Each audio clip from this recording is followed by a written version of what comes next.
avant que ça empire. Il y a eu un cours en SVT là-dessus sur comment la grossesse conduit souvent à avoir un enfant. Adaptation, improvisation. Mais ta faiblesse, ce n'est pas la technique. À l'occasion, je vous mettrai un petit coup de polish. T'es sûr de ce que tu fais? J'ai des fiches très détaillées sur l'anatomie humaine. Je m'en doute. Ça fait de vous un tueur plus efficace, n'est-ce pas? Exact. Ah, non mais t'es fou, pourquoi tu hurles comme ça? Toutes les 5 minutes, il y a une bombe ou je ne sais pas quoi. Bonjour à tous et bienvenue dans notre podcast 3 Actus Ciné Sinon Rien avec moi pour m'accompagner Mas. Bonjour tout le monde. Et Gino. Bonsoir tout le monde. Le principe de l'émission est simple, on commentera 3 actus qui ont secoué les réseaux sociaux, on en débat ensemble dans les cases commentaires, afin que vous puissiez également vous exprimer, nous essayons dans la mesure du possible d'y répondre. Jurassic World 3, le monde d'après, la bande-annonce d'Eiffel et le nouveau film sur le Seigneur des Anneaux, et ça commence maintenant. Commissaire, on nous communique que la police a découvert que la victime du second meurtre portait le même nom que la femme tuée ce matin. Monsieur le commissaire, est-il exact que ces deux meurtres ont été commis dans le même ordre que l'annuaire? Jurassic World 3, le réalisateur Colin Trevorrow en dit plus sur le scénario du grand final. Repoussé à juin 2022, la prochaine aventure du parc animalier annonce les choses en grand. Selon le rédacteur en chef de Collider, qui a pu voir en avance, cet extrait, l'animalerie de Jurassic World, le monde d'après, sera garni de nouveaux dinosaures. Malgré cette belle promesse de voir de gros lézards affamés, Jurassic World, le monde d'après, nous invite surtout à retrouver le casting original du premier film Jurassic Park. Le trio, formé par Samuel, Alan Grant, Laura Dern, Ellie Sattler et Jeff Goldblum et Ian Malcolm, va cohabiter avec le couple central de la nouvelle saga, Owen Grady, incarné par Chris Pratt, et Claire Daring, jouée par Bryce Dallas Howard. Cette nouvelle organisation du casting a donc imposé de nombreux bouleversements scénaristiques pour Colin Trevorrow, scénariste et réalisateur du long métrage. Il racontera 2 histoires parallèles qui se rapprocheront de plus en plus. Mais ce n'est pas la structure traditionnelle d'un film. Sans rouler personne, Laura, Sam et Jeff auront une part aussi importante dans le film que Chris et Bryce, pour ce qui concerne le temps à l'écran, mais également leur importance dans l'histoire. Malgré tout, les affirmations du réalisateur restent assez vagues et ne pourront être vérifiées qu'à la sortie du film. En tout cas, l'extrait prévu à partir du 25 juin, la sortie américaine de Fast and Furious 9, ne devrait pas nous en dire plus sur le concubinage de ces 2 générations. Alors messieurs, est-ce que le film vous intéresse? On peut commencer par Gino? Eh bien, du coup, la saga, je vais la prendre au sens plus large en parlant de Jurassic Park, en incluant Jurassic Park au phénomène Jurassic World. Ça a été vraiment une grande claque dans ta gueule quand Jurassic Park est sorti au milieu des années 90.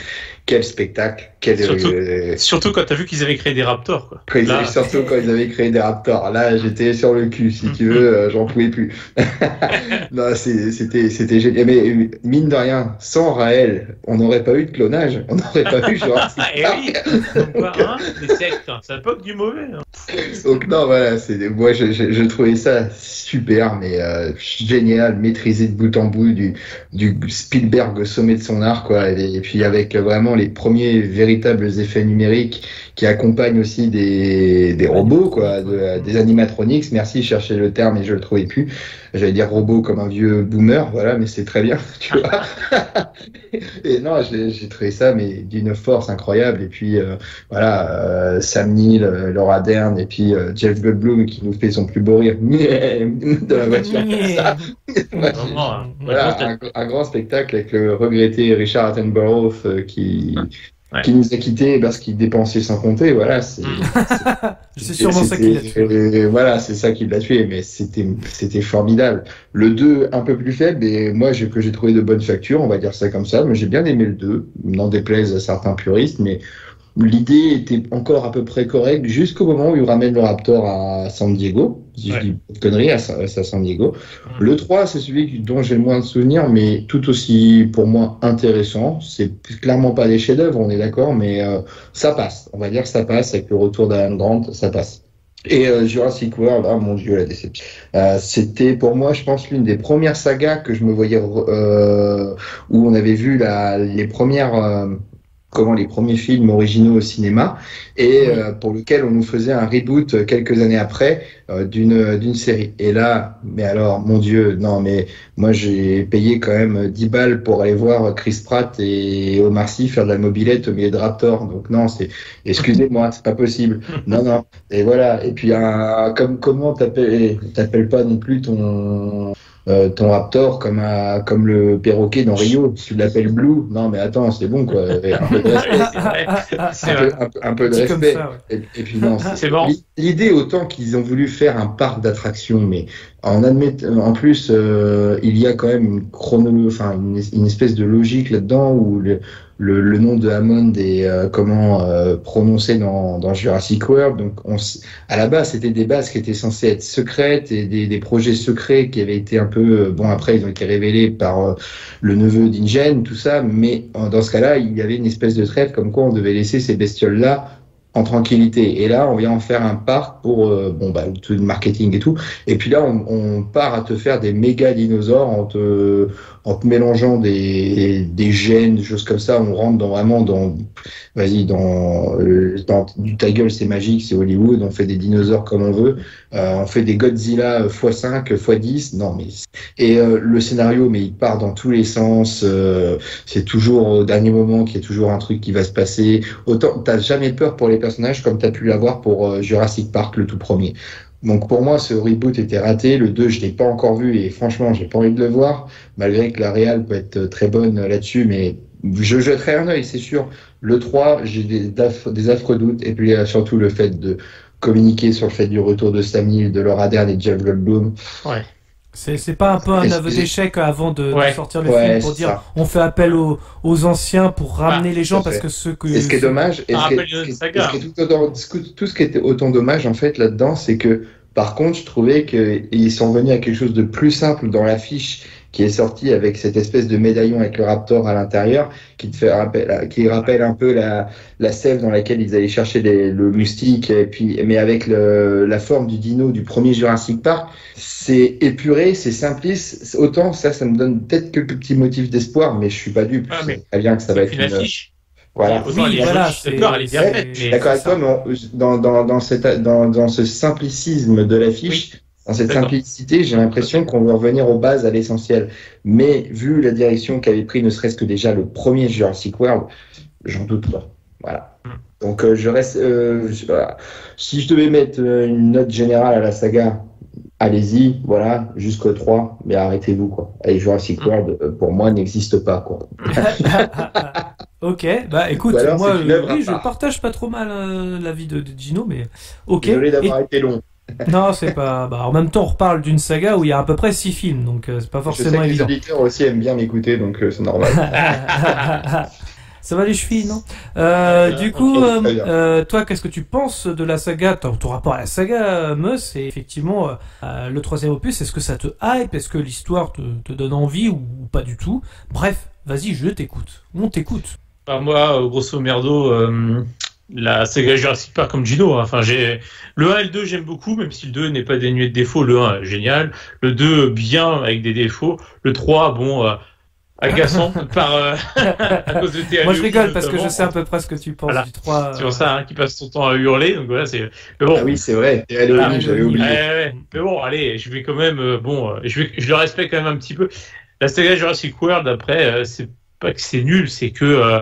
encore une fois, il n'y a pas vraiment d'âme. C'est-à-dire que déjà, le Jurassic World 1, il reprend un peu les grandes trames, les grandes péripéties qu'on peut retrouver dans le 1, avec les enfants aussi, esselés, si je puis dire, même si il y a Sam Neill avec eux dans le 1. C'est un peu pareil, tu vois, mais en moins bien quelque part. Donc, c'est un peu du déjà vu. Donc, à partir de là, ça apporte pas grand-chose. Sur les plans, c'est ça. Ouais. Et puis, exactement ça. T'as tout à fait raison, Gauthier. C'est tout à fait ça. Le 2, il y avait des trucs what the fuck, un truc à la fin, genre le T-Rex limite qui fait un, comment dire, un clin d'œil au Raptor, genre c'est ou le contraire, je sais. Bon, c'est peut-être même aux humains, hein, on sait pas trop. Hein. C'est plus voilà, on dirait un dessin animé. Hein, on se bat pas, on s'est entraîné, on se bat pas, allez hop, allez, on est copains, là on se laisse, au revoir. Enfin, il y a des trucs comme ça, c'est n'importe quoi. Et puis pour le 3, du coup... c'était pas dans le 2 hein, pour le clin d'œil, hein, c'était dans le premier. C'est dans le 1, tu as raison, top, on va. Mais bref, dans le 2, il y avait moins de trucs what the fuck, on va y revenir, mais il y avait moins de choses what the fuck, à part la gamine à la fin. J'ai libéré les animaux. Génocide, on l'emprisonne ou pas? Ouais, c'est ça. Il y a ça, mais même au-delà de ça, c'est le mec qui collectionne les griffes de dinos, là. En fait, il ouvre pas la cage de l'autre dinosaure de merde. Il n'y a pas de film, encore une fois. C'est à cause de lui que tout part, entre guillemets, tout repart. Bref, il y a ça. Et donc, pour le 3, je me dis... avec le centre de vélo aussi. Oui, c'est ça aussi. Il faut plus de dons. Et Taras, plus de dons. la transfusion sanguine, enfin bref. C'est exactement ça. En fonction des griffes. C'est vrai qu'on va mettre du sang de lion dans un chat, tu vas voir, ça va donner. Ouais, c'est ça. Ça va marcher, évidemment. C'est de la chimie, hein, basique. Hein, voilà. C'est la médecine. En train de spoiler le 2. Non, mais c'est ça. Mais par rapport au premier Jurassic World, c'est complètement en plus de du mélange what the fuck pour créer un dino, alors qu'on essaie de t'expliquer simplement dans le premier, avec le petit dessin animé interactif, comment ils ont voulu pu recréer cloner un dinosaure qui avait disparu depuis des millions d'années, avec l'animal le plus proche qui était le crapaud, quoi, ou la grenouille, je sais plus. Ils ont complété les très clair. Voilà, ils ont complété les gènes. Et dans une démarche logique. Que là, c'est du what the fuck. Enfin bref, je te laisse continuer, mais désolé. Et juste, je vais terminer, mais brièvement, pour ce 3 là, pour les annonces qu'on a eues là, je suis un peu mitigé parce qu'il y a une part de moi où je suis content quand je vois le casting originel qui se joue à la fête, parce que j'aime bien le casting, j'aime bien les acteurs, les personnages dans l'absolu.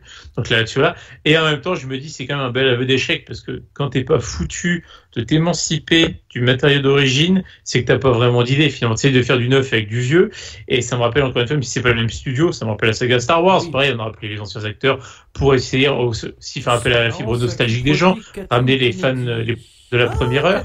Et voilà, c'est ça. Non mais tu vois, et c'est pour ça, il y a un moment, enfin, c'est toujours pareil. Et non, enfin. Encore vous apporterez des choses vraiment nouvelles avec ce casting d'origine, voilà, mais non, ça va rien apporter. C'est juste du fan service en quelque sorte, et c'est pour ça, et ça va rien apporter de. Ce sera aussitôt vu, aussitôt oublié, quoi. Quand bien même c'est bien réalisé. Donc voilà, donc je me dis, j'irai peut-être le voir au ciné parce que j'ai vu les deux premiers, et je me dis autant se faire un peu de mal jusqu'au bout, quoi. Autant ne pas faire les choses à moitié. Mais voilà, ça m'emballe pas plus que ça, parce que encore une fois, quel entrain. Ah non, c'est ça. De toute façon, voilà, mon vieux con.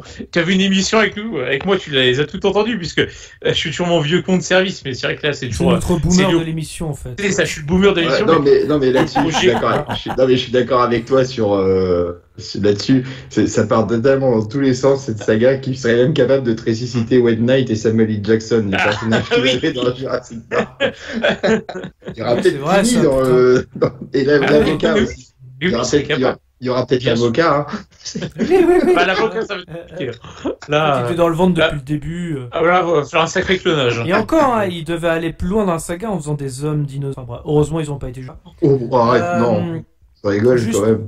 Moi, je vais dire un petit peu ce que je pense de la. J'aime beaucoup Jurassic Park. Effectivement, ça commence à partir en couille à partir du deuxième opus, Le Monde Perdu, même si j'aime beaucoup la réalisation de Steven Spielberg, on sent quand même qu'il y a quand même pas mal de défauts, mais ça passe. On va dire que la partie de San Diego est peut-être un peu en trop, ça part déjà en couille, les gens qui sont tous morts sur le bateau alors que le T-Rex est dans la cale. Tu te dis mais comment il a pu bouffer même dans la cabine du truc, enfin bref, c'est un peu c'est quand même déjà what the fuck dès le deuxième quand même, hein.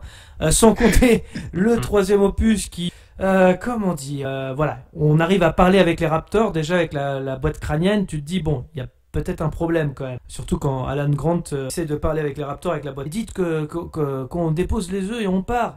Tout à fait, on est totalement oui, c'est vrai, c'est génial ça. Allez-y, je vous mets une boîte de 6 ou une boîte de 12. Oui, c'est ça.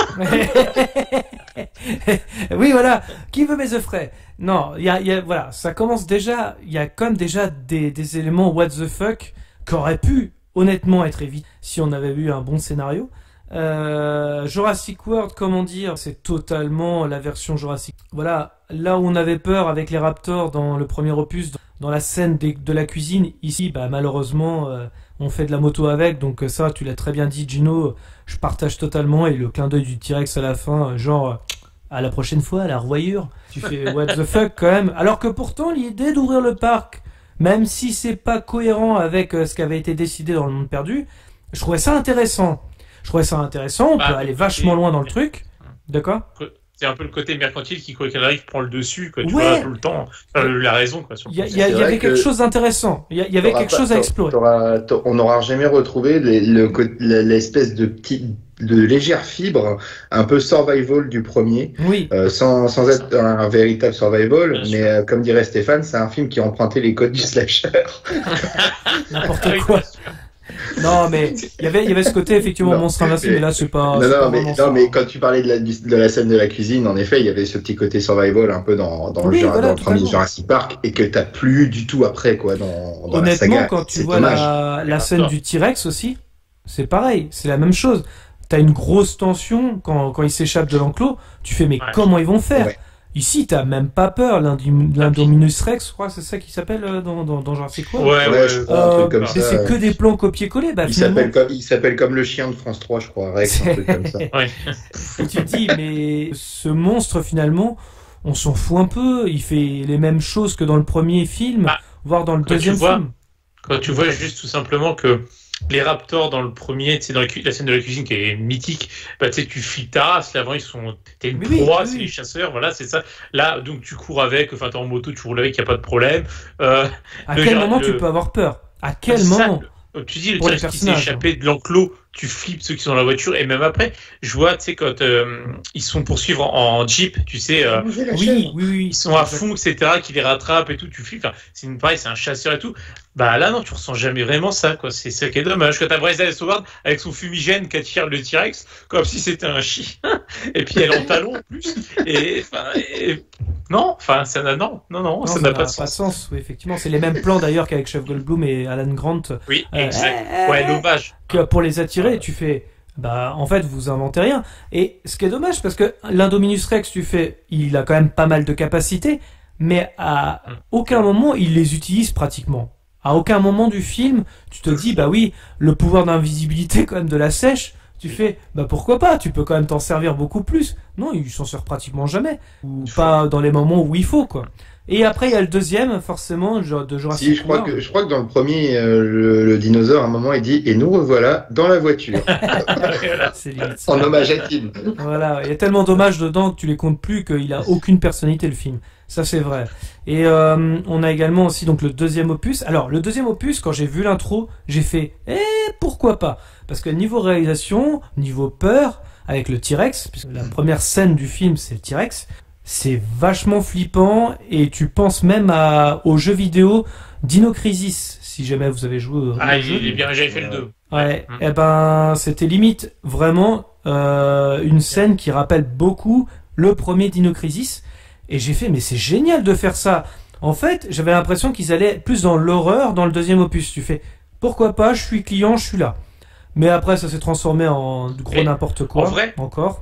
En vrai, ce serait super couillu, super intéressant de faire un truc justement un peu horreur, mais ils le feront jamais, parce que ils veulent que ce soit tout public pour ratisser large, encore une fois, pour ramener le plus de monde possible. Et c'est ça qui est dommage, parce que le deuxième partait un peu là-dessus, même avec le manoir, avec cette fois-ci, donc c'est pas l'Indominus Rex, c'est un truc avec le Velociraptor, je sais plus ce que c'est. C'est un hybride, c'est la même chose. Parce qu'on sait pas quoi inventer. Voilà, c'est ça, c'est une hybride comme Toyota. Bref, comment le dinosaure à travers le manoir, qui ressemble beaucoup à celui de Resident Evil, encore hommage, tu fais, il y a quelque chose, il y a moyen de faire quelque chose, et malheureusement, pareil, c'est très what the fuck, il y a quelques scènes qui fonctionnent, mais c'est parce que on a un bon réalisateur, dommage que le scénario suive. Alors après, on a la fin du 2 qui te libère les dinosaures à travers la nature, et là tu fais, ok, vous redistribuez les cartes pour le troisième opus, mais soit vous vous plantez parce que vous continuez du what the fuck, soit vous faites quelque chose d'incroyable. Donc, je suis assez partagé sur ce troisième opus, parce que il y a moyen de faire un bon film. Il y a moyen de faire un bon film. Encore faut-il avoir les couilles de le faire. Comme tu dis, Meus, est-ce qu'on va pas ratisser large? Encore une fois.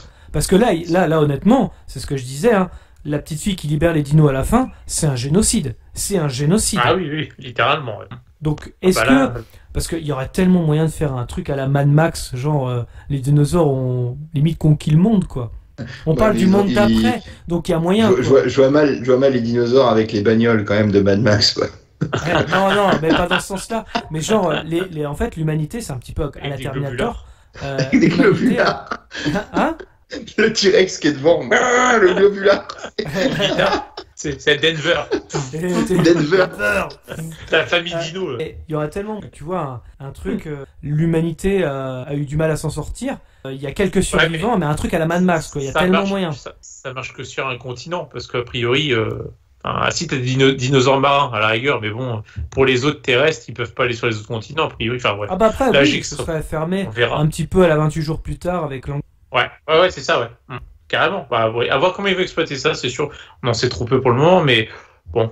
Moi, comme je dis, j'irai le voir parce que, histoire de voir tous les trois au ciné, puis sans trop d'optimisme. Sans trop de patendre, ouais. Après, je partage le fait que y ait l'ancien casting, peut-être un aveu d'échec de la part du studio de pas pouvoir renouveler avec ces nouveaux personnages qui n'arrivent pas finalement. Est-ce qu'on n'a pas tout raconté avec eux tellement ils sont vides d'existence quelque part, et de réutiliser les anciens pour mieux composer avec les Jurassic Park, quoi, tout simplement. Ouais, espérons. Non, par contre, en vrai, refaire un truc de dino, tu sais, mais genre tu fais table rase, t'as avec Jurassic Park, mais avec des dinos quand même. Par exemple, un scénario là, effectivement, la Dino Crisis, c'était plutôt une faille temporelle de mémoire, un truc dans le genre. Enfin bref, mais c'était super bien. Là, t'avais une vraie menace. Donc, c'était un jeu, hein, bien sûr, mais dans l'idée, tu vois, au moins tu proposes toujours avec des dinos, mais pour le coup, avec un scénario qu'on n'a jamais vu, quoi. Tu vois. Ouais, complètement. Faudrait faire parce que là, juste faire de la redite, non, au bout d'un moment, ça marchera plus, quoi. Ouais. Après, c'est ce que j'en dis. Hein. Est-ce que vous voulez rajouter quelque chose sur cette news ou est-ce que vous pensez qu'on a fait le tour ? C'est encore une fois une preuve que le cinéma est peut-être l'une des seules industries où ne pas apprendre de ses erreurs, ça te rapporte quand même du fric. Quand même. C'est vrai. Mais les deux ont bien rapporté, hein, malheureusement. Enfin, malheureusement ou heureusement, je ne sais pas pour le studio. Mais en tout cas, peu importe ce que nous on en a pensé, les deux films ont extrêmement bien marché. Effectivement. Ah bah oui, bien évidemment. Et puis si.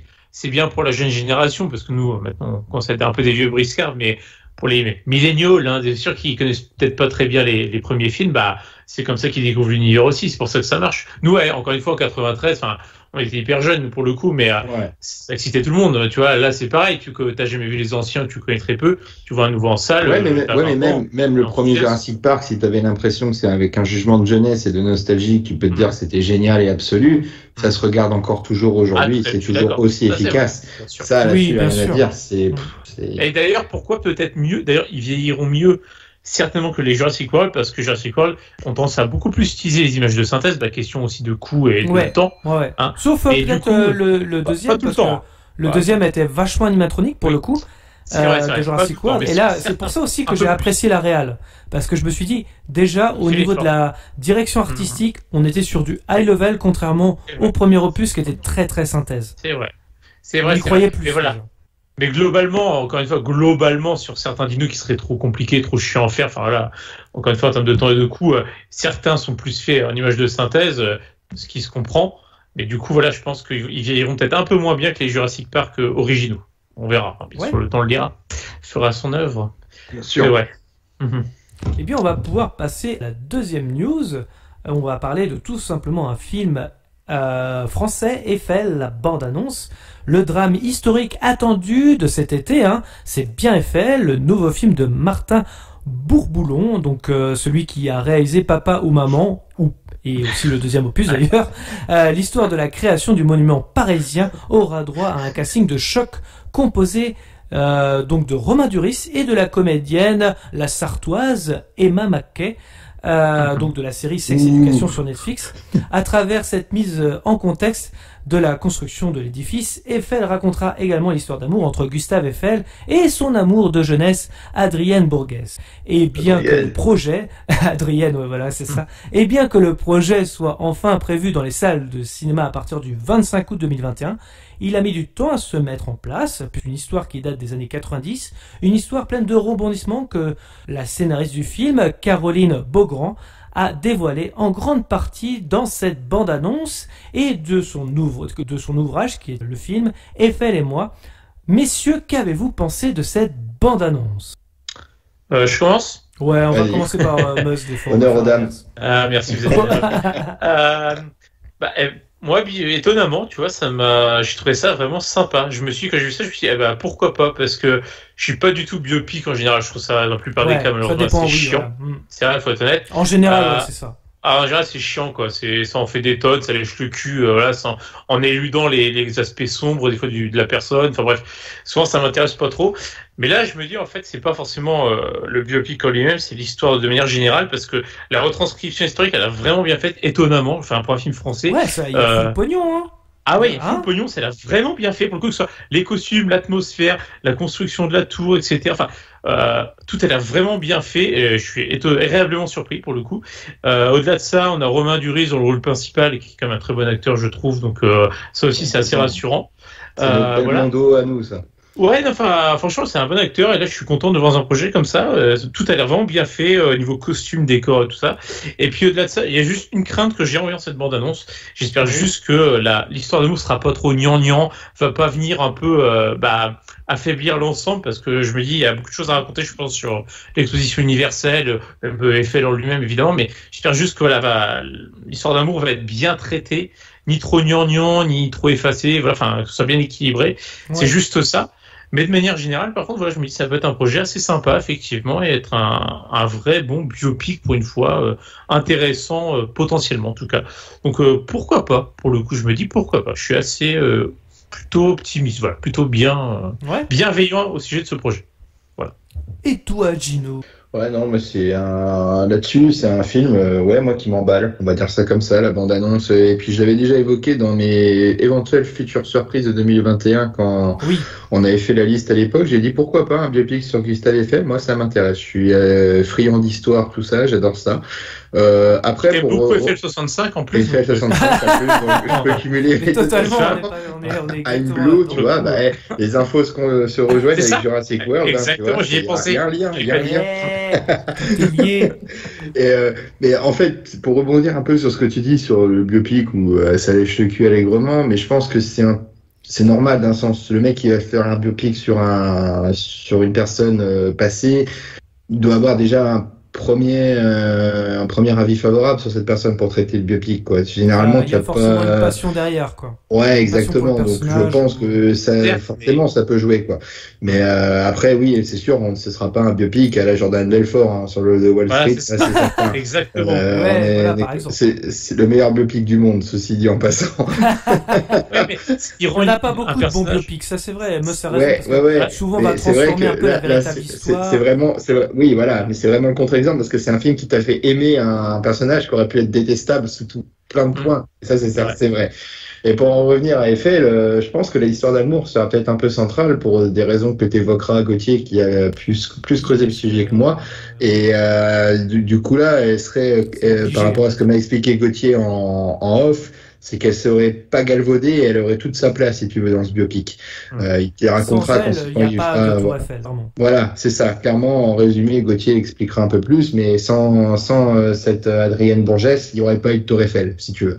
Donc, c'est un peu ça. Et moi, je trouve très bien que ce soit une production française qui relate l'histoire d'un inventeur de génie qui a fait quand même qui a mis sur pied le symbole de la France à l'international. Donc c'est vraiment je trouve que pour la promotion du pays en ces temps-ci, c'est très bien, c'est super. Et les images, j'ai quelques plans au moment de la construction de la Tour Eiffel, j'ai l'impression d'avoir des plans de réalisation un peu à la Guy Ritchie sur Sherlock Holmes, tu vois, c'est les mêmes époques, un peu les fins des années. Il y a un peu un ton sépia parfois. Voilà, c'est ça, ouais, un peu, tu vois, quand ils veulent évoquer un peu la fin du 19e, tout ça, le début du 20e siècle. Moi, j'aime beaucoup cet aspect visuel-là, donc ça me tente d'autant plus, et moi, je suis très, très curieux de voir ce que va donner ce film. Je l'attends, je l'attends. Pas avec impatience, mais je serai client, c'est sûr. Ouais. Après, avoir un risque d'être déçu, mais je pense plutôt agréablement surpris. Ouais, bah en plus c'est un projet qui a été malheureusement entre guillemets dans de nombreuses mains, puisque finalement ce scénario qui a été écrit malheureusement est passé par Ridley Scott, il est passé aussi par Harvey Weinstein, entre autres pour les producteurs, et même Luc Besson qui voulait absolument il est passé dans les mains d'Harvey Dent, mais non. Harvey Dent, oui, n'importe quoi. Je sais pas, je suis désolé. Pour une fois que tu fais une allusion comics, ça fait plaisir dans cette émission. Ah ouais, ça fait longtemps qu'on n'a pas parlé de super-héros. C'était pour lui toi qui rebalance le truc.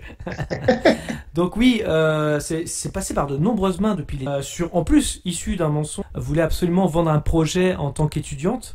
Et en fait, on lui a demandé, vous avez écrit 2 histoires d'amour. Donc les deux, par le producteur, ça passait pas beaucoup. Le producteur lui a dit, vous avez vraiment rien d'autre? Et là, elle balance justement l'histoire de Gustave Eiffel, entre guillemets, comme un biopic, effectivement, qu'elle aimerait raconter, mais ça coûte très très cher de le réaliser. Et là, tout de suite, le producteur en est tout émoustillé, et ça passe par plusieurs mains, dont Luc Besson, dont Ridley Scott, dont Harvey Weinstein, et ça ne s'est jamais fait jusqu'à effectivement 2013 où ils ont relancé le projet. Donc ça a été un projet de longue envergure, et on sent qu'il y a full pognon. Effectivement, je suis content pour le projet. Visuellement, ça a l'air vraiment magnifique, et franchement, je suis impatient quelque part de le voir, parce que pour un biopic, je rejoins Meus, parce que c'est souvent chiant. Ça a l'air d'être rythmé, surtout quand on sait un petit peu de quoi ça va parler. Effectivement, Gustave Eiffel est dans un tournant de sa vie. Il sait pas trop ce qu'il veut raconter à travers ses œuvres. Et c'est une femme qui va le pousser à le dépasser. Donc c'est un film sur le dépassement de soi, effectivement, et à la fois une histoire d'amour. Et cette histoire d'amour fera aussi l'éloge de Paris grâce à la Tour Eiffel, fera aussi la ville de l'amour, et qu'on en parle. Donc effectivement, je pense que l'histoire d'amour, malheureusement, Meus sera centrale à l'histoire, parce que ce sera effectivement, si elle est bien écrite, voilà, c'est ça, encore une fois. C'est juste ça, quoi. Ouais. À partir de là. En gros, l'idée, c'est qu'il y aura la romance, ce sera pas là pour être une romance dans le film. Non, elle aura un rôle prédominant dans l'histoire. Comme une muse, c'est comme une muse en fait, pour Gustave Eiffel, cette jeune femme. Et au début, il n'est pas du tout intéressé, mais l'audace de cette femme, justement, le motiver, ça va le faire grandir, et aussi évidemment l'aspect créatif sera mis en avant de la part de la personne, mais aussi pas que, parce que ce que dit Geno aussi en off également, il y aura l'aspect social aussi de Paris qui sera mis en avant. Cette motivation, quelque part le côté manager de Gustave Eiffel, qui ira avec ces personnes pour tout simplement monter ce projet fou, croire en ses projets tout simplement, malgré une certaine folie du personnage quelque part. Donc il y a un côté mégalo, quoi, un peu chez Gustave Eiffel, mais qui est pas assumé de fond en comble au tout début. Et puis voilà, c'est après, à partir du moment où il rencontre sa future compagne, qui reprend ses projets mégalos, mais de plus belle, quoi. Exactement. Et puis il y a aussi le côté création, et en même temps quelque chose qui va servir pour Paris. Cette fameuse antenne paratonnerre quelque part, aussi de voir ça également, comment le vendre à Paris, c'est quelque chose pas évidente. Tout à fait. Et puis je crois que de ce que j'ai pu voir dans la bande-annonce, il y a aussi l'aspect un peu conflit social entre les ouvriers qui vont être un peu exploités, tu vois, pour ce chantier pharaonique au service de la France, qui sert un peu au délire, on va dire, des élites françaises, quoi, parce qu'il faut bien se montrer, il faut que l'exposition universelle de Paris soit formidable et soit marquante, et voilà, il fallait quelque chose, c'est la noblesse un peu contre le petit peuple, et il y a aussi ce caractère-là, et c'est un peu, ça fait écho un peu à ce qu'on entend aujourd'hui par rapport à ce qui se passe en Arabie Saoudite, au Qatar, qui exploitent des ouvriers un peu du Proche-Orient sur la construction des stades, donc où le silence se fait pesant dans la communauté un peu bobo, un peu élitiste, et voilà, c'est ça qui fait un peu, qui pourrait faire grincer des dents. Mais ça, c'est voilà. Ça dépend comment c'est raconté, mais effectivement, il y a beaucoup de choses à raconter dans le film, effectivement. Tout à fait. Ouais, ça fait beau. C'est un film historique, mais qui va faire écho aussi à quelques pans de la société actuelle. Et ça, c'est intéressant, ça. Moi, je trouve ça bien. Et un plaisir de retrouver Romain Duris, au cinéma, ça c'est cool. Et j'ai envie de dire aussi ce qui va être intéressant également, c'est de voir Emma Mackey qui joue plus dans les productions anglophones, voir comment elle se dépatouille là-dedans, ouais, oui. Peut-être intéressant aussi. Donc voilà, ça pourra vraiment lui donner une opportunité aussi d'avoir une carrière en France. Voilà, c'est toujours intéressant et de voir sur un long métrage comment elle se démerde entre guillemets quoi. Est-ce que vous vouliez rajouter quelque chose sur cette news? Ouais. Vas-y, je laisse. Non mais juste que je disais j'espère juste aussi que ce qu'on se disait juste tout à l'heure, que sur les biopics, moi je trouve ça toujours un peu lisse parce que bon, il traite toujours le personnage sous le bon angle, enfin qu'il le met en valeur, etc. Mais moi ce que je trouve aussi intéressant quand on traite un personnage historique, c'est aussi ses aspérités qui le rendent intéressant. Donc pour ça j'aimerais bien aussi que s'il a pu avoir des côtés sombres, entre guillemets, oui, du CFM, j'espère que ce sera pas éludé non plus, tu vois, parce que dans un sens général, c'est ça, t'as quand même une aspérité pour ce personnage quand tu veux traiter un biopic. Au sens général, je parle, hein, on est d'accord. Oui, forcément, mais du coup voilà, tu vois, enfin j'ai pas vu par exemple c'était comment Bohemian Rhapsody, mais sauf de ma part, il y a eu pas mal de pans de la vie bien sûr, en même temps, sur un film de 2 heures, tu peux pas tout raconter, mais. Alors, c'est vrai que Bohemian Rhapsody, alors, ça parlait de sujets, voilà, machin, mais c'est vrai que, surtout sur les non-dits, donc c'est en ça qu'il était intéressant, entre guillemets. Par contre, c'est vrai que, malheureusement, 70% du film était faux. Donc, c'est un peu, ballot pour un biopic, comme on dit, hein. Donc c'est juste ça, ce genre de choses que je n'espère pas. Voilà. J'espère en apprendre des choses et qu'elles soient bonnes ou mauvaises, apprendre des choses sur la Gustave Eiffel qui soient vraies et peu importe le positif ou le négatif. C'est juste ça. Non, et puis moi ce que je voulais rajouter, c'était que avoir un réalisateur qui s'appelle Bourboulon pour un film sur la Tour Eiffel. Oui, c'est vrai. C'est vrai. Ça s'invente pas. Ça s'invente pas, c'est fait pour lui, pour le coup. Le projet, on le vend à qui? Là, c'est bon, on peut y aller. Et c'est vrai que pour un mec qui a fait Papa ou Maman, passer à une telle production. Ouais, j'avoue parce que je savais pas ce qu'il avait fait, j'ai été voir, franchement, Papa ou Maman, les deux, je les ai trouvés bien, moi. Franchement. Oui, après, c'est une des bonnes comédies. Rien à voir. Oui, c'est ça, c'est par mais contre, le style, on va être dans un style différent. C'est intéressant, de mais voir. Je veux dire, mais déjà, rien que sur une comédie, et puis, encore, qui plus est, sur une comédie française dans les années 2010, écoute, il a fait quelque chose de bien, hein. Ah oui, même en termes d'entrée. Franchement, en termes de réal et tout, bravo, hein, faut le faire. Il y a eu un certain succès de sa part, et puis pour qu'il y ait un deuxième, c'est même assez rare dans le cinéma français. Et puis c'est pas un succès volé, hein, franchement, là-dessus, très bien, très bon film.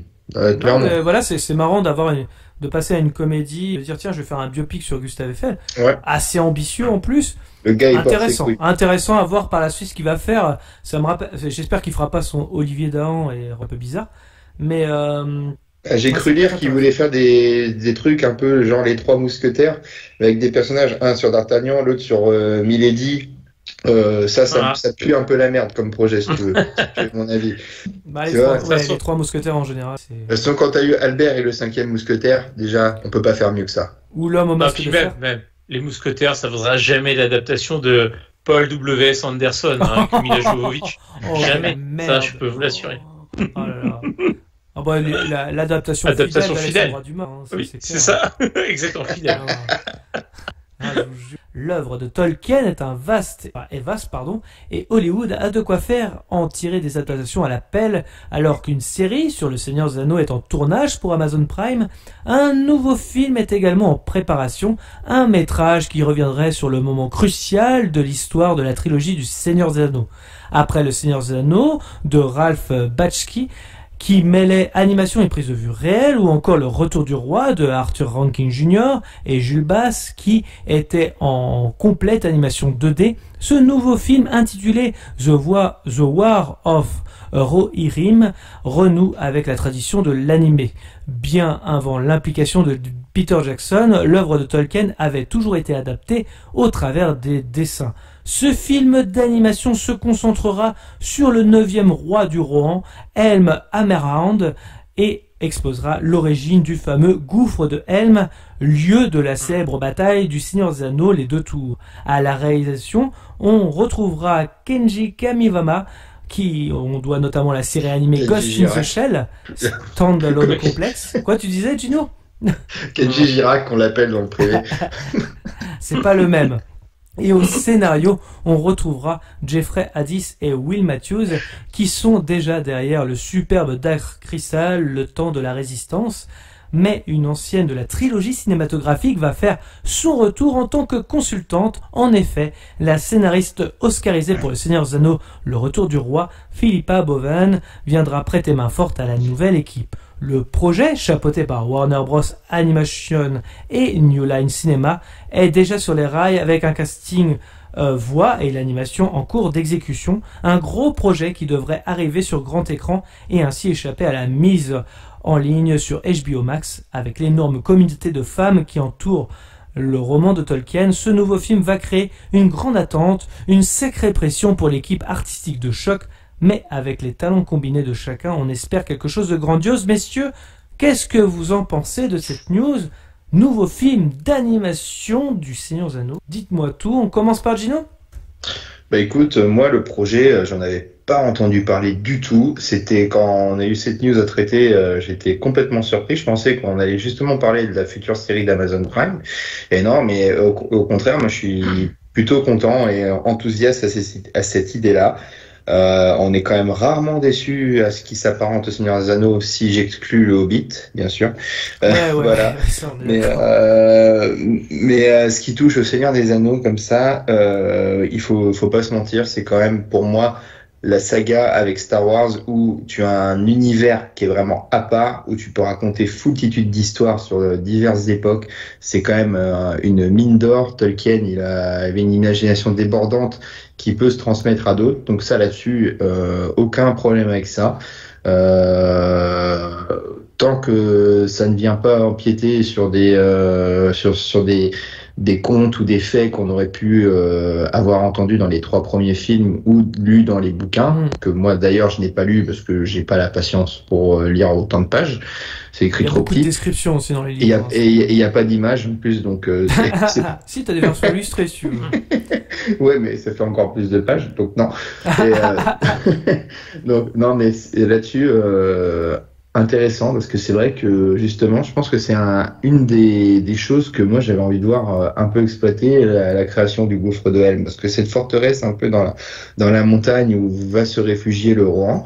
Bah écoute, ça m'intéresse parce que c'est un endroit un peu mystique quand même et qui a un bastion de défense énorme. Non, c'est. On sent qu'il y a une histoire derrière. Hein, quand ils évoquent le gouffre de Helm, on sent qu'il y a une histoire. Tu sens que les murs, comme tu dis, ont une histoire, ils ont vu des choses. Donc ouais, non, moi ça m'intéresse vraiment et là-dessus, libre cours, et puis le format animé, c'est retour aux sources, comme tu le signalais un peu pour la saga, donc c'est adapté, des dessins animés à l'époque, donc là, un métrage d'animation, et puis quand c'est bien fait, comme j'ai pu le voir avec c'était Spider-Man New Generation, je crois, qui avait été adapté en format animé, comme ça, j'avais trouvé ça génial, donc écoute, banco, je prends ma place dès maintenant. Pour ça, complètement. Mais c'est vrai qu'après, avec l'animation, maintenant, aujourd'hui, on fait des trucs assez incroyables. Exactement, tout à fait. Non, si c'est à la hauteur en termes de réal de ce qu'on proposait Spider-Man, justement, c'est Sony, je crois, qui l'a fait. C'est Sony, ouais. Oui. Ouais, moi j'ai trouvé ça fou. Mais l'histoire plaît peut-être pas aux gens, mais en termes de réalisation et tout ça, moi j'ai trouvé ça super génial. Mais c'est ils ont mérité leur Oscar. L'animé te permet de faire des choses que tu ne pourrais pas faire dans un cinéma en live action comme ça. Donc vas-y, laisse la créativité parler, tant que ça te permet en plus de pouvoir exploiter un scénario qui peut être très fiable. Et se concentrer là-dessus sur le Rohan, c'est un peuple qu'on j'ai souvent un peu mésestimé dans la saga par rapport au Gondor, donc je trouve ça intéressant. C'est bien, on va s'intéresser on va dire, même si c'est pas une minorité, c'est à un peuple un peu moins important que le Gondor dans ce qu'on te le fait savoir dans la saga. Donc moi, ça m'intéresse très bien. Ouais, je partage, effectivement. Et toi, Meus, t'en penses quoi de ce nouveau projet d'animation pour Warner? Bah pareil, pourquoi pas. C'est vrai que comme l'a dit Gino, c'est un univers assez riche, assez vaste. Il y a plein d'histoires à raconter, donc pourquoi pas, quoi. Je me dis après, je suis étonné que ça sorte. Enfin, plus ou moins en parallèle que la série Amazon. Mais bon, voilà. Oui, c'est après, étonnant, oui, je suis c'est juste d'accord étonnant en avec toi. termes de timing. Bon, après, pourquoi pas, voilà. Et puis après, si les histoires elles sont bien écrites et que c'est fait avec du talent, je suis carrément pour, hein, banco. Et je vais quand même mettre un bémol, comme pour beaucoup de sagas, j'ai juste peur d'une chose, alors après c'est mon ressenti à moi, c'est l'effet un peu overdose, c'est-à-dire que ce qui fait aussi, à mon sens, la qualité, enfin aussi l'intérêt d'une œuvre, c'est aussi sa rareté. Ce qui fait que la trilogie de Peter Jackson, c'est aussi marquant. Finalement, elle a eu 20 ans pour aussi prendre ses lettres de noblesse et on l'apprécie d'autant plus qu'elle, tu vois, enfin, qu'elle rentre vraiment dans l'histoire. Elle était déjà par sa qualité d'emblée des sorties cinéma, mais encore plus avec le temps, elle a, voilà, encore plus pris un côté mythique. Une œuvre qui, un univers dont il y a un film ou une série qui sort tous les ans, ça devient moins rare, ça devient plus banal, et du coup, c'est moins marquant aussi, quelque part. Enfin, c'est toujours ma vision, tu vois. L'effet Star Wars, l'effet MCU. Ouais, c'est ça. Exactement, c'est exactement ça. Et c'est en ça que je trouve dommage, justement, moi, la création d'une série du Seigneur des Anneaux. Ah oui, d'accord. Pour moi, ça va un film. Voilà. Pour moi, ça va désacraliser peut-être pas autant, mais je sais. Alors là, pour le coup, je n'ai pas vraiment d'avis parce que j'ai pas eu de visuel. On n'a pas de visuel, on n'a pas beaucoup de news en plus. Ils mettent les moyens. Mais ils mettent les moyens. On sait juste sur le passé qu'il y aura des sons. Bien sûr. Voilà. Bon, même si ça fait pas tout l'argent, mais ça aide. Mais voilà, c'est juste ça, moi, que j'ai peur, c'est qu'à terme, tu vois, si on se prend un truc pareil, Seigneur des Anneaux, tous les ans, ça devienne banal, et du coup, même la trilogie de Peter Jackson, on se dit, oui, que ce soit pas un vrai rendez-vous, quoi. Ouais, c'est ça, pour moi, voilà, c'est ça. Donc, je me disais, c'est le troisième film, c'est la conclusion d'une trilogie, et après, j'en aurais peut-être plus pour avant 10, 15, 20 ans, peu importe, mais je me dis, ça va être marquant, du coup, ça va être vraiment un vrai événement. Un truc qui arrive tous les ans, je me dis, c'est comme une Coupe du Monde de foot, quoi. Tous les 4 ans, c'est un événement. Tu me la mets tous les ans, tous les 2 ans, ça va moins m'intéresser un petit peu, parce que je me dis, c'est plus banal, quoi. C'est tout. Et c'est ça, mais déjà, rien que le fait que la trilogie du Hobbit soit sortie, ça a rendu le Seigneur des Anneaux un peu moins fort. Sur certains points, ça l'a renforcé la saga. Ça a renforcé la saga dans un point, mais par contre, ça a un peu affaibli le contexte. Parce que ça affaiblit le concept de Bilbon Saquet, de Gandalf, qui sont présents dans cette saga-là. C'est ça qui est dommage. Et parce que quand ils en parlent dans le Seigneur des Anneaux, pardon, il y a un peu le côté mystique, il y a un peu le côté on imagine vachement ce qu'ils ont fait et tout. Le fait de le raconter, et en plus de ça, de l'étirer à balles. Ah oui, ça amoindrit tout, quoi. Quand tu vois toute la saga, tu fais c'est un peu moins bien, en fait. Tu vois, pour moi moi qui ai pas lu les bouquins comme je le disais, justement, je trouve que Le Seigneur des Anneaux est un exemple maître dans les écoles de cinéma de ce que c'est une bonne adaptation. C'est ça, pour moi, c'est un passer, et en plus tu passes pas. C'était inadaptable, quand même. Ouais, et tu passes, et voilà, et c'est des pavés, t'adaptes, c'est incroyable. Après, t'as forcément des choses qui sont éludées, mais t'es obligé, comme tu l'as dit, c'est une adaptation. On fait pas un copier-coller, etc. J'ai envie de dire, c'est pareil avec Game of Thrones. Il y a beaucoup plus de familles que dans la série elle-même. C'est la même chose. On édulcore un peu le truc, malheureusement. Et puis il y a des choses qu'on ne peut pas faire. Notamment le trône, qui n'a rien à voir dans les bouquins par rapport au trône qu'on voit dans la série, par exemple. Ça n'a rien à voir avec le trône chez moi non plus. Ça, c'est vrai, on a raison là-dessus. C'est un Jacob de Lafont, parfait. Aussi. Non mais c'est vrai, voilà. Après moi, ce que j'en pense au niveau de l'animation, je dis pourquoi pas aussi. Je suis un peu comme de voir ça quand même, parce que effectivement, je pense pas que ce soit un non-événement, dans le sens où on parle que d'un film d'animation, on parle que d'un truc un peu stand-alone, comme on dit. Pour le moment. Pour le moment, effectivement. Après, si effectivement ça se déculpe. Mais l'univers est tellement vaste qu'ils peuvent se le permettre à la rigueur. C'est vrai. Mais ouais, pourquoi pas. Moi, on parle du Seigneur des Anneaux, je me dis pourquoi pas. La news me paraît intéressante. Et puis, c'est pareil, j'ai envie de voir ce qu'ils peuvent faire avec un animé. Comment ils vont le faire, parce que l'animé, c'est assez vaste aussi. Donc, j'ai envie de voir une direction artistique aux petits oignons, à voir par la suite ce qu'ils vont faire. On parlait de Spider-Man New Generation tout à l'heure. Le fait que ce soit saccadé en 30 FPS, ça donnait un petit style. Ou c'est 20 FPS, je sais plus, je me rappelle plus exactement. Mais je sais plus. C'est un petit peu saccadé. Ce qui était intéressant justement dans l'animé, de voir quelque chose de différent. J'ai envie de voir un truc un peu différent aussi de la part du Seigneur des Anneaux, de la part de Warner Animation aussi. Donc j'attendrai les premiers visuels pour me dire est-ce que ça me hype ou pas. Mais là, en tout cas, sur le papier, voilà, je suis client. Je suis le genre de personne. Toi, t'es open, Gauthier. Hein? Toujours. T'es open, toi. Ouais, voilà, exactement. Donc voilà, est-ce que vous vouliez rajouter quelque chose sur ces news, messieurs, ou vous pensez qu'on a fait le tour? Sur CNews ou sur BFM? Ah ouais, d'accord. Ok, on en est là. On en est là, exactement. Non, mais dites-moi si vous voulez rajouter quelque chose sur les Seigneurs des Anneaux ou autre, peu importe. Non, pour ma part. Écoute, non, je pense qu'on a fait le tour. En parallèle comme ça, par contre, comme la série sort sur Amazon commence à devenir un géant quand même là. Ah oui. On peut en parler aussi, alors même si on parle de 3 news et pas plus, mais c'est vrai que Amazon a récupéré pas mal de droits là dernièrement quand même. Hein. On va pas oui, il y a la Ligue 1 de football aussi, ouais. Donc Amazon doit devenir un acteur important en France quand même.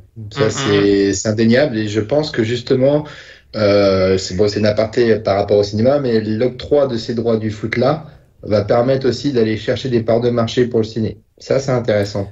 Oui, je pense aussi, hein, parce que c'est vrai que le problème qu'ont les gens, c'est que ils vont pas assez sur Amazon Prime.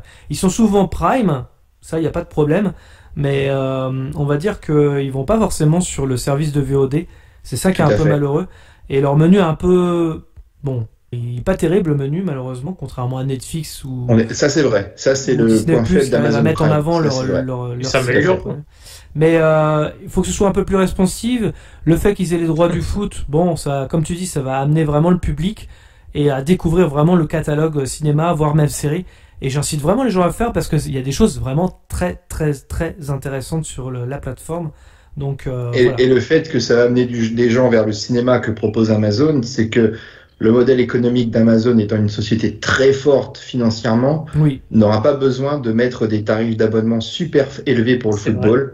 Donc ça va leur permettre en plus de pouvoir avoir accès aux gens, en plus du football, ils auront accès, comme tu dis, au Prime classique que l'on a tous aujourd'hui, donc avec les séries et tout. Donc les parts de marché sur le Seigneur des Anneaux vont être très intéressantes si parce que là, en plus avec Canal+, ils ont frappé très fort. Avec Canal+, qui veut se retirer, Amazon pourra peut-être rafler 100% de la Ligue 1, donc c'est peut-être ça aussi qui va faire la différence pour eux. Amazon, ils peuvent limite aller à fond perdu sur le foot, ils s'en foutent, et ça va faire. C'est un produit d'appel. C'est un produit d'appel pour eux, tout à fait. Ouais, je pense aussi. Je pense que, en plus, avec, comme Amazon, dit, avec le Seigneur des Anneaux, parce que ça rejoint un petit peu la news qu'on avait tout à l'heure. Bien sûr. Mais l'adaptation du Seigneur des Anneaux, déjà, tout le monde a dit déjà, oh putain, ils ont quand même, le fait d'avoir les droits quand même pour une série. Pour concurrencer HBO Max avec House of the Dragon, à peu près en même temps, ça va être la guerre va être rude, voilà. Et en plus d'avoir la Ligue 1, là à mon avis Amazon, ils vont se placer comme deuxième gros concurrent, troisième concurrent. Et à ma grande surprise, Amazon apparemment a fait des scores très intéressants sur le Roland Garros pendant 10 jours. Ils ont eu des matchs de Roland Garros. Et j'ai pas regardé moi sur le tennis sur Amazon, mais il semblerait, de ce que j'ai entendu dire, c'est assez unanime, un peu partout, que les rédactions sont très calées chez Amazon. Ils recrutent les bonnes personnes aux bons endroits. Donc, si en plus on a du contenu... pour les commentaires, ça pourrait être intéressant de voir ça, effectivement. Donc, pour les commentaires, et puis même, c'est-à-dire qu'en parallèle de ce que Netflix a brillamment fait avec la Formule 1, je doute qu'Amazon ne prenne pas le même chemin avec les inside dans les clubs de football en France. Eh ben écoutez, attention, et donc ça pourra faire du contenu en plus pour ceux qui ne sont pas forcément amateurs de match mais qui aiment les documentaires, ce genre de choses. Bah ça c'est banco. C'est banco, hein. Et ils peuvent le faire. Hein. Et ça créera une vraie différence avec Netflix et Disney+, ça c'est clair. Ouais, là c'est certain, tout à fait. En attendant que HBO Max arrive et Paramount+. Pas encore en France, donc bonne chance les gars, parce que il y aura voilà. Et pour compléter ce qu'on disait sur la dernière fois sur la MGM, j'ai voulu voir des films de la MGM parce que il y en a un notamment, je crois que c'est La Grande Évasion qui est fait pas. Et en fait, la MGM, il faut payer un abonnement supplémentaire pour accéder au catalogue MGM. Donc c'est pas totalement gratuit, mais c'est de l'ordre. Des films la dernière fois. Oui, certains films, mais pas tous. Pas tous. Ah, faut payer un abonnement en plus. Certains films, t'as besoin. Voilà, mais par contre, soit t'as la possibilité quand même de le louer ou de l'acheter si tu veux le film. Et par contre, tu peux prendre l'abonnement ou tu peux voir. Je crois que ça coûte entre 5 et, je veux dire une fourchette peut-être un peu large, entre 5 et 10 euros pour le rajout du catalogue presque intégral de MGM, si j'ai pu m'en rendre compte. Donc c'est quand même Tu vois, donc je me dis, ils vont peut-être faire ça pour le football. Si, admettons que tu prends les deux, tu prends le Amazon de base qui est quand même bien fourni en séries et films, plus MGM, on va dire, allez, je prends les tarifs hauts 10, et plus le foot, admettons 10. Pour 25 €, ce que tu payais pour Téléfoot, tu pourras avoir la MGM et puis un catalogue conséquent en film et cinéma, plus ta Ligue 1. Donc ça peut être intéressant. Vous croyez qu'il y aura un abonnement supplémentaire pour la Ligue 1 du coup peut-être qu'ils en feront un produit. Peut-être que ce qu'on évoquait une fois avec Mus, peut-être que pour les grosses affiches ou pour certains clubs tels que le Paris Saint-Germain, l'Olympique de Marseille ou Lyon, peut-être qu'ils feront des abonnements spécifiques pour ces clubs-là. Ou alors, est-ce qu'ils mettront pas en produit d'appel des Dijon, Reims? Bah non, ils seront plus en Ligue 1, Dijon, mais des Montpellier, Nantes, ce genre de choses, peut-être, hein, je sais pas, mais le ils vont être modèle obligés d'augmenter. Pour moi, parce que ça coûte cher. Ils vont l'augmenter, mais ils vont, comment dire, on paiera pas aussi cher que ce qu'on pouvait payer aujourd'hui pour regarder du football. Bah, surtout que même si là, on a combien, 50 € l'année, je crois, même il passe à 100 ou je sais pas, ou 150 à la Liga, ça sera toujours moins cher que ce qu'on avait. Tout à fait, à l'année, bien sûr. Mais parce que ce que beaucoup de spécialistes économiques disent, c'est que déjà, ils ont même pas besoin de créer une chaîne. Ils ont les supports, ils ont l'accès. Ils ont juste à monter une rédac. C'est tout. Et s'ils reprennent les bases de ce qu'ils ont fait pour Roland Garros, tranquille. Ouais. Voilà, c'était l'aparté, mais je trouvais que justement le rebond par rapport au Seigneur des Anneaux et Amazon Prime, ça permettait de compléter ce qu'on disait sur la MGM aussi la dernière fois. Oui. Et là, Amazon, je pense que n'est qu'à ses débuts. Sur la reconquête. Ils vont pas s'arrêter là. Je pense que Roland Garros c'était un essai pour voir si ça fonctionne bien. Ouais, et puis ils se disent, voilà, on peut faire pour le foot aussi, il n'y a pas de problème. Un essai transformé, comme on dirait, dans le monde de l'Ovalie. Les valeurs de l'Ovalie. Ah, le monde du streaming n'a pas fini de s'étoffer, effectivement. Du coup, merci à tous de nous avoir suivis. Je vous rappelle que vous pouvez clocher, commenter, mettre un pouce bleu, nous suivre sur les réseaux sociaux, Facebook, Twitter, Instagram. Les liens sont dans la description. Dans tous les cas, rendez-vous dans les salles obscures pour de nouvelles aventures. Bonne soirée à tous. Buonasera a tutti. Par contre, le monsieur, il veut pas dire au revoir. Au revoir. Oh putain. Oh la merde. Avant que ça empire. Il y a eu un cours en SVT là-dessus sur comment la grossesse conduit souvent à avoir un enfant. Adaptation, improvisation. Mais ta faiblesse, ce n'est pas la technique. À l'occasion, je vous mettrai un petit coup de polish. T'es sûr de ce que tu fais? J'ai des fiches très détaillées sur l'anatomie humaine. Je m'en doute. Ça fait de vous un tueur plus efficace, n'est-ce pas? Exact.